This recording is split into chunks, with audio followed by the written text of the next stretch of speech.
Good evening, my name is Braden. Welcome to another video of Life Talks. And tonight I will be discussing about the cliche topic that we've been hearing since we were kids, and that is life's not fair. Well, what does it really mean? So that's what I want to go into detail about. What does it mean when they say life's not fair? Well, first example that comes to my mind, somebody does something wrong to you, trespasses against you, does you dirty. Well, on principle, it isn't the right thing to do to get even with them. Two wrongs don't make a right. Even though we have learned that turnabout is fair play, in the sense of logic, yes, but in the sense of principle, no. Turnabout's fair play, but that doesn't mean we should go get even with our enemies. No. When they say turnabout's fair play, it just means that the person that wronged you, let's say something came back around on them, well, in reference to logic, they did what they did wrong, so they can't complain if it was done to them. So, but no, do not let that turnabout is fair play enable you to get revenge. It's not what that means.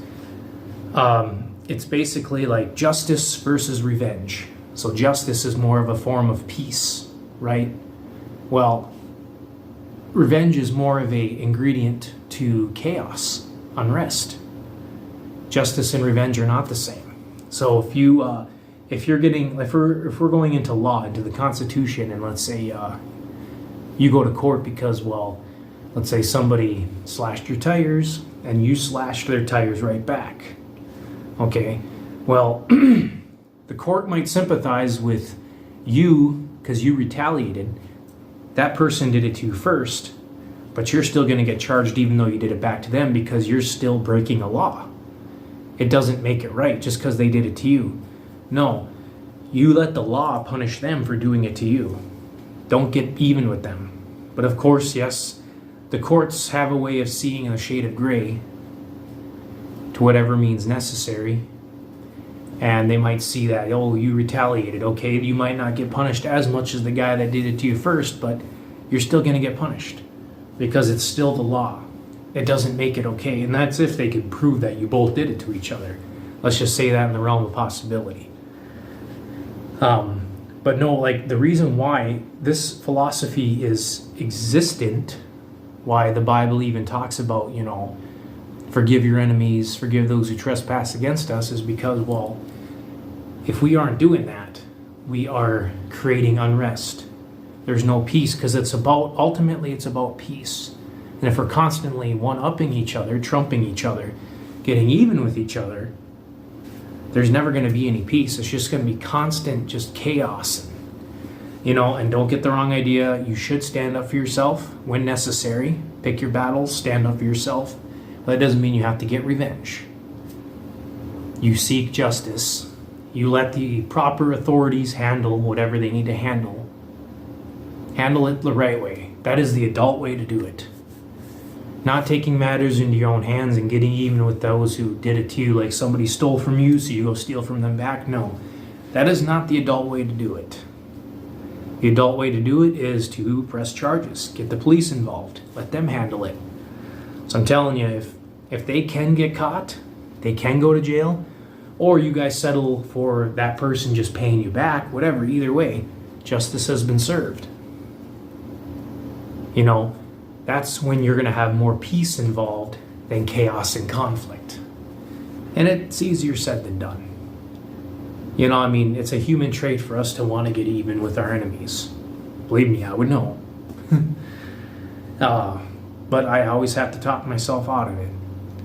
Because if we are constantly, like I said, getting even with our enemies, we are not a part of the solution. We're still a part of the problem. We're still a part of the chaos that they created. We're adding fuel to the fire when we should be putting it out by going by the way of justice. So, just one of those things where I like to reference because it was something that really rang true to me when I went to our youth fellowship. 15 to 20 years ago was when this philosophy was explained to me a little bit better. And that's why it stuck out. It helped me grow as a person to know what it truly meant that life's not fair. And I've referenced something similar to this in another video. It was called, what was the title of it? Forgiving but not forgetting. It's another video I have on this channel. Similar to that. So it's like a sequel. But you know, if you're really struggling with somebody that has done you wrong and you feel like they should pay the price, well, either try to let the law handle it if you feel like it's that bad, or let karma take care of it. Don't take matters into your own hands. Don't sink to their level. You're better than that. You be the bigger person, you be the adult. And if they ever need your help again, well, it's an easy answer. No. You know what to say. No, you burnt your bridges with me. You stole from me. You damaged my property, whatever they did to you. You now know. It's an easy decision. Cut them off, chalk them out. You might still be associates. You might still say hi to each other. We keep things civil, but they don't deserve any favors from you because of what they did to you. And that's okay. You know, let's say it's an emergency situation and they need you to bail them out of it. You know, it's life or death or something. They make it sound like, well, you know what? It ain't your responsibility. They shouldn't have burned their bridges with you. They shouldn't have burned their bridges with you. And I know, if you're one of those people that have a really big heart and have trouble saying no in a situation like that, even with somebody that might have dogged you, it can be hard to tell them no, but honestly, it's not your responsibility. They're responsible for themselves. They got themselves in the situation, they could get themselves out of it. And you know, if anything, when you are drawing the line and you're telling them no, that just shows you have a lot of self-respect by standing up for yourself, putting your foot down, and showing them no. You took advantage of me last time, you're not doing it again. That is a mature thing to do. You have self-respect. There's nothing to be guilty about by putting your foot down and drawing the line. You don't owe them nothing, especially when they owe you. It's gotten easier for me to say no over the years. Used to be really hard. Wind the clocks back 10 years, I was a yes man. Heck, I'd say yes if you asked me to lay on a bed of needles. But over the years, of getting dogged and screwed over and took, as they might say these days, I have learned to say no. It has become easy. And that's what life teaches us, those lessons. We should try not to let those moments, those circumstances drive us angry, like the anger we might have towards our enemies for wronging us. Let's not let that bring us down, but let that be a life lesson. Okay, well, now I know. I have learned from this mistake. I have grown as a person. Now I know better because of this. And so many times we want to wish that it never happened because we don't want to feel this emotion, this rage towards our enemies and yada yada. But it can turn out to be something good in the long run, blessing in disguise. So, but yeah, when they say life's not fair, they mean it. They're not lying. Turnabout is fair play. I'm a firm believer in that. But let either the law handle it if it involves the law needing to be involved, or let karma take care of it.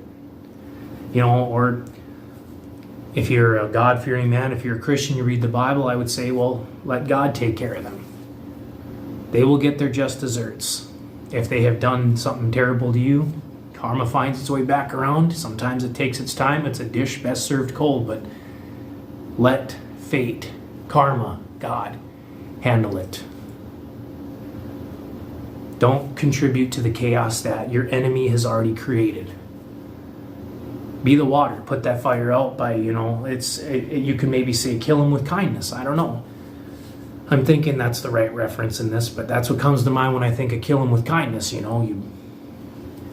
don't get revenge on him, but you put your foot down, draw the line, and say, nope, we're done. We're through. Cut them out. Do what you got to do. Teach them a lesson without getting revenge. think that's about all I have to say here. I hope this was informative enough. Thank you for tuning in, and I will see you next time. Have a good night.